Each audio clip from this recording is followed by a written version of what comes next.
Ha guys, let's get more news about Warriors, but first don't forget to subscribe and leave your like. Warriors fall below 0-5 for first time this season with loss to lowly Raptors. The Raptors proved what has been fairly clear for the past 6 weeks or so: the Golden State Warriors aren't a good enough team to cancel them in over anyone. The Warriors are leaving the 6 with their woes. Steph Curry forced a tough three-pointer with 40 seconds left, down 1, leading to a breakaway for Toronto in crunch time. Then after they got the stop they needed, Buddy Hield airball to 3 that would have sent the game into overtime. The Warriors 19-20 led by as much as 9 in the fourth quarter, but Curry and company couldn't fend off Toronto in a 104-101 defeat. The Raptors now have 9 wins and the Warriors for the first time all season are below 5. Curry registered 26.7 assists and 7 rebounds in the defeat. Raptors reserve Chris Paul torched the Warriors in the fourth, scoring 17 of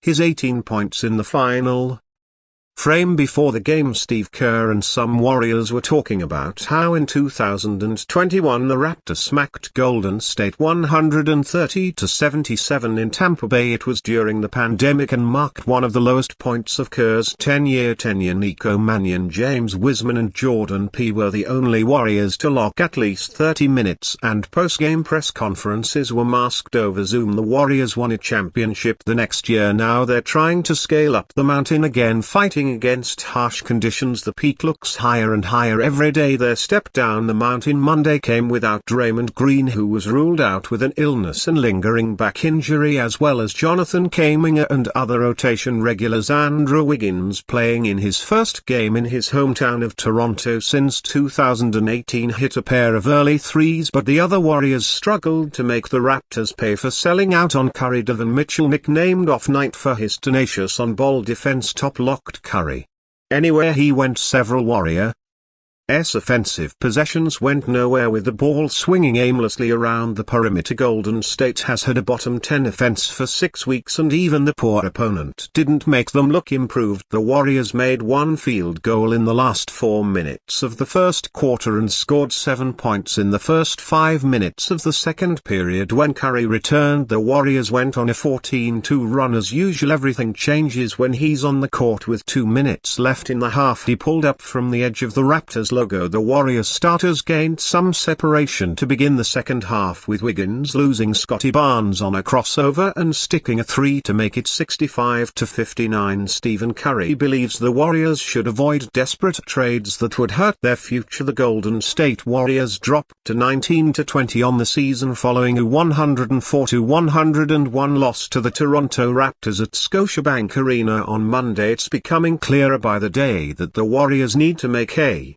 move, but Stephen Curry stat ed post-game that he doesn't want the team to get reckless and hurt their future. Desperate trades or desperate moves that deplete the future. There is a responsibility on allowing or keeping the franchise in a good space and good spot when it comes to where we leave this when we're done, Curry said. Doesn't mean that you're not trying to get better. It doesn't mean that you're not active in any type of search. If you have an opportunity where a trade makes sense, or even in the summer free agency makes sense, you want to continue to get better. Curry stated nobody wants to be stale or be in a situation where you're passing up opportunities, but it doesn't mean that you're desperate, just flinging assets all around the place just because you want to do something. GM Mike Dunleavy understands we want to win. Curry continued, we want to be in that position where we've always said that you want to be relevant in the championship type of chase, while we understand we're getting older and deeper into our careers and allowing some of the young guys to kind of blossom. It doesn't mean you're getting desperate, so it's better to kind of be patient and understand what that looks like. Curry added, I know like is always on the phone trying to figure it out. That's what a good GM does. Doesn't mean there's a deal at the table. Doesn't that mean you're desperate. Doesn't mean that you're just flinging assets all the way around and being reckless with it. The trade deadline is on February 6th, and Curry, who had 26 points, 9 to 17 FG, 7 rebounds, 7 assists and and a steal against the Raptors, was asked if he was comfortable with the Warriors' activity level on the market. If there was a situation that made sense for our team, I'm pretty sure we'd know about it. Curry said, "That's how we've always operated. That's the expectation now until February 6th. Curry's comments suggest there isn't a good deal on the table for the Warriors at present. They could try to force the situation, but he wouldn't be in favor of it. We have seen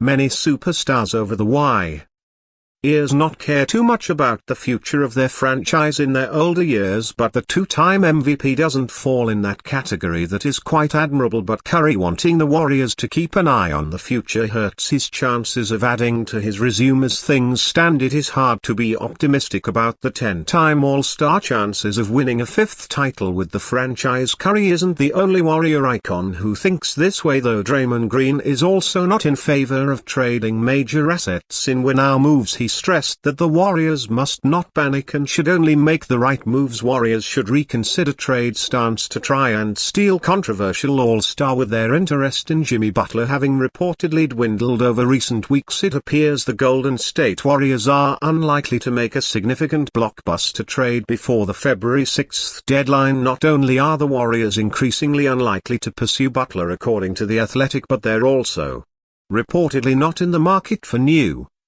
Orleans Pelicans forward Zion Williamson, according to ESPN's Mark J. Spears during an episode of NBA Today earlier in the week. The Warriors don't appear prepared to take a risk on the former number 1 overall pick despite their desire for a big man. I also did hear that Zion's not on the Warriors' radar, which I know others might feel differently, but probably a good thing, Spears said, because with Zion you just don't know what you're going to get and when he's going to be healthy, and his salary number's rather high as well. Williamson is making $36.7 million this season as the second of a 5-year $17.2 million contract. The 24-year-old has appeared in just 7 games this season, played less than 30 games in 3 of his first 5 games, and was most recently suspended for being late to a team flight after a string of issues that didn't reach team standards. The risks with Williamson are palpable, but with risk comes opportunity. Perhaps the Pelicans are becoming sick of their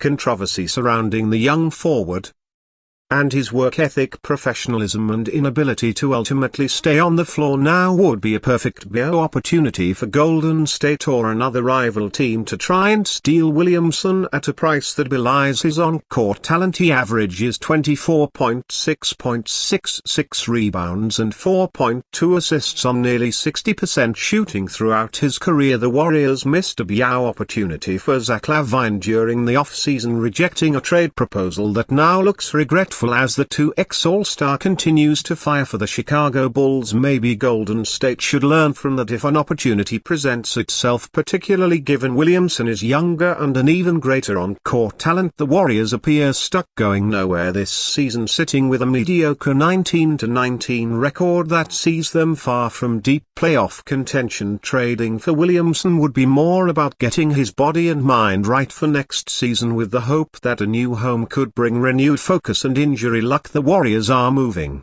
with an eye to both the present and the future, something that's becoming increasingly frustrating for fans. Trading for Williamson could bring the best of both worlds as an all-star caliber player who can help right now while also being young enough to eventually take the keys from Stephen Curry when the time is right. And you, fan, what do you think of the situation of Zion Williamson? Leave your opinion in the comments.